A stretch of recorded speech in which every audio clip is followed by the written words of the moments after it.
ഇനി ഞാൻ പരിചയപ്പെടുത്താൻ പോണത് ഈ കുഞ്ചിയിലുള്ള എന്താണ് ഈ കുഞ്ചിയിൽ ഒളിഞ്ഞിരിക്കുന്നത് എന്നാണ് ഞാൻ നിങ്ങൾക്ക് പരിചയപ്പെടുത്താൻ പോകുന്നത്. അത് പരിചയപ്പെടുത്തുന്നതിനെക്കാട്ടി മുന്നേ നാളെ എൻ്റെ ഒരു വീഡിയോ ഉണ്ടാവും, എൻ്റെ സങ്കട വീഡിയോ ആണ്. അത് നിങ്ങൾ ആരും കണ്ടിട്ടുണ്ടാവില്ല എന്നാണ്, പക്ഷേ ആ ഒരു വീഡിയോ എൻ്റെ മനസ്സ് പറിച്ചെടുക്കുന്ന ഒരു വീഡിയോ ആണ്. അത് നിങ്ങൾ എന്തായാലും നാളെ കാണണം. പക്ഷേ ഇതിൻ്റെ ഉള്ളിലത്തത് ഞാൻ പരിചയപ്പെടുത്താൻ പോകുന്നത്, നിങ്ങൾ വിചാരിക്കും ഇതിൻ്റെ ഉള്ളിൽ പൈസ ആണെന്ന്. പൈസ ഒന്നുമല്ല, ഇതിൻ്റെ ഉള്ളിൽ ഇതാ ഫാൻസി വളകളാണ്.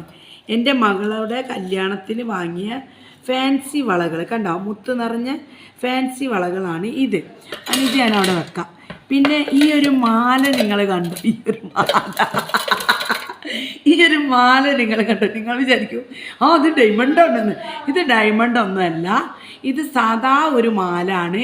ഈ മാലേൻ്റെ പ്രത്യേകത എന്താണെന്ന് വെച്ചാൽ, ഏതെങ്കിലും ഒരു ഫോട്ടോസ് ഉണ്ടെങ്കിൽ, ഫ്രെയിമോട് കൂടിയിട്ടുള്ള ഫോട്ടോസ് ഉണ്ടെങ്കിൽ ആ ഫോട്ടോസിൻ്റെ ഇതിൽ ഞാനിത് ഇട്ട് കൊടുക്കും. അതാണ് ഈ മാലേൻ്റെ പ്രത്യേകത. പിന്നെന്താ ഇതിൽ ഒളിഞ്ഞ് കിടക്കുന്നത് ഒരു ബ്രേസ്ലെറ്റാണ്. കണ്ടോ, ഒരു ബ്രേസ്ലെറ്റ്, നല്ല രസമുള്ള ബ്രേസ്ലെറ്റ് കണ്ടോ.